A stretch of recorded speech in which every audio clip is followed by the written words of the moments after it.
Eventually, I turned over to NBI because they asked for them. Both cases had multiple gunshot wounds. For Mr. Ariel Evangelista, I identified 2 in the chest. And then there were gunshot wounds to the right upper extremity, right arm. And this is what I was saying earlier about consistency with defense injury. Same with Ana Maris Evangelista. She sustained, I believe, at least 2 gunshot wounds to the chest, another one in the abdomen, and then also gunshot wounds to the upper extremities, which would again be consistent with defense type injuries. So in a nutshell, those are the summaries, but I have all the documentation, the pictures, the diagrams for all of these cases. Thank you, Mr. Chair. Doc, meron pa akong tanong. Pag sinabing COD, ano naman yung MOD? Doc, doon sa Cause of death answers the question of why person died, and this would be the injuries. It's not just a matter of like what PNP typically does is they just zero in on cause of death. And then if they say multiple gunshots wounds to the trunk, that is not what forensic pathology is all about. We go beyond that. Like for instance, of all the injuries, which is most fatal, can you say possible sequence? Can you, as I mentioned earlier, can you reconstruct how they were shot? And so on. What are the internal injuries? So you got shot in the chest. What did the bullets hit? When you say manner of death, this refers to how the person was killed. And the most common would be natural causes, which is due to disease. So whatever is not due to disease, like there's violence, this is unnatural. And in this case, I classify them as homicide because that is as far as we would go. You might say this is murder, but that is a legal term. But we do not use murder. In the death certificate, it's just homicide, meaning death was due to the action or actions of another person or other people. Thank you, Mr. Chair. Another question po doon sa binanggit nyo kanina yung gunshot, di ba, na sa findings po sa gunshot residue sa GSR, kina Chay at Ariel. For the record, Mr. Chair, merong 2 conflicting chemistry reports ayon sa AO35, SIT. Una, both hands ni Chay ang positive, tapos negative for Ariel. Yung pangalawang chem report, baliktad, yung kamay ni Ariel, daw ni Ariel, ang positive at yung kay Chay ang negative. In your experience, Doc, no, what could have happened? Bakit may mga ganitong conflicting results? Since the supposed gunshot residues were done in the Philippines, I am guessing these are what you would call the paraffin tests, which is actually a very outdated test. Originally, it started in 1931. As early as the 1960s, the international community decided it does not distinguish a shooter from a non-shooter, and therefore it is junk. But still, the Philippines in the 21st century, our police still insist on the paraffin test. If they say this is positive or negative, one major drawback of this test is it is not even reproducible.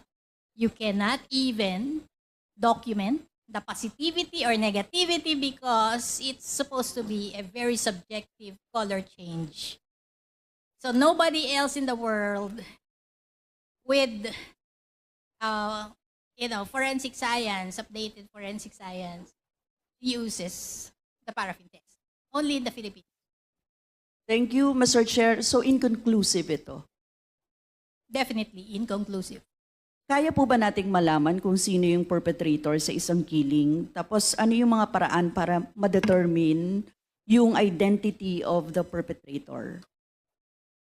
Listening in on the painful Britannico case earlier and that of Mr. Mueller, I was thinking that, each shooting leaves a wealth of physical evidence. But unfortunately, in the Philippines, that is not pursued. We do not have a real CSI. Every fired gun would cause, with leaves, a lot of physical evidence. Like, for instance, at the scene, if you have a semi-automatic pistol, the casing would be left there. And then the bullet would pass through objects, including the body, and it would leave a track or wounds in the body.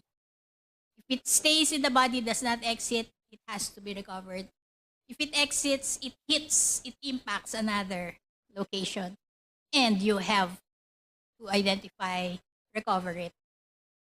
If a body is hit and you're still alive when you're shot, not dead, then you have blood spatter, and that can also be analyzed. And then all those things, even tire track marks, fingerprints, and so on, there are ways to identify people, to connect shooting with a particular gun, with a particular shooter. But this is physical evidence. And again, in the Philippines, we hardly consider physical evidence, and that's why we have to resort to statements. And there are weaknesses in statements, but physical evidence is subjective. There's science in it.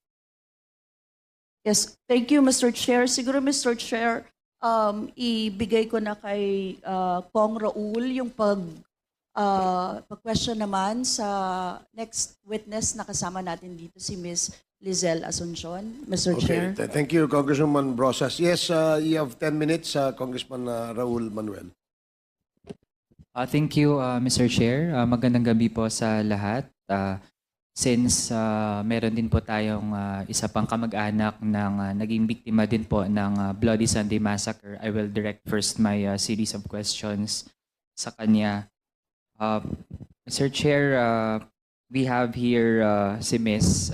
Lizelle Asuncion. Magandang gabi po. Yes po, magandang gabi po sa lahat. Ako po si Lizelle Asuncion, ang ulilang asawa ni Manuel Asuncion at 50 taong gulang. Mr. Chair, kayo po ang muli po asawa ni Emmanuel o ni Manny Asuncion. Yes po, Mr. Chair. Mr. Chair, saan po kayo nakatira? Sa Rosario, Cavite po, Mr. Chair. Tama po ba na nangyari po ang pagpatay kay Manny Asuncion noong March 7, 2021? Yes po, Mr. Chair. Kayo po, Ma'am Lizelle, nasaan po kayo noong araw na iyon? Mr. Chair, nasa Workers Assistance Center po kami or WAC Satellite Office po na matatagpuan po sa Block 2, Lot 5, Lawrenceville Subdivision sa Dasmariñas, Cavite po. Bakit po kayo nasa lugar na iyon po ba ay bahay po ninyo? Doon po talaga kayo nakatira? Hindi po, Mr. Chair. So bakit po nandoon po kayo sa Workers Assistance Center? Doon po kami tumutuloy noon dahil nag-aayos po kami ng relief operations dahil panahon po yun ng pandemya. At naghahanda rin po kami noon para sa papalapit na International Working Women's Day sa March 8 po. Tama po ba na yung nangyari ay ito po March 7, madaling araw? Tama po ba? Yes po, Mr. Chair. Mr. Chair, maaari po bang ilahad mula po sa perspective ni Ma'am Lizelle, ano po ang nangyari noong madaling araw ng March 7, 2021? Yes po, Mr. Chair. Nakaupo po kami noon sa gilid ng higaan na yung foam. Nakalatag po siya sa sahig. Niyakap ako para protektahan ako at saka po pumasok ang mga kapulisan. Sumisigaw po sila na dapa-dapa.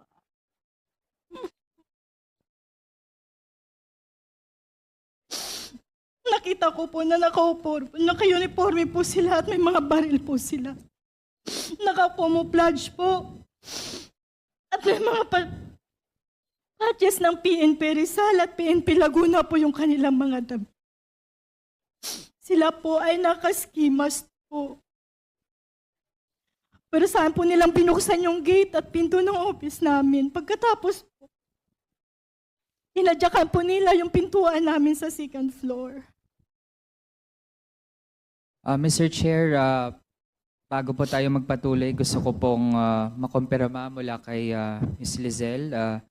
Nabanggit po ninyo na may nakita kayong patch ng PNP Rizal at PNP Laguna doon po sa suot ng mga pulis na lumusob sa Sa Workers opisina. Assistance Center. Tama Yes po ba yun? Yes po, Mr. Chair.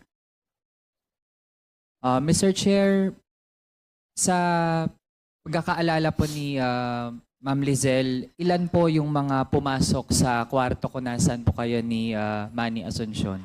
Mr. Chair, 6 po sila at marami pa pong iba sa pasilyo.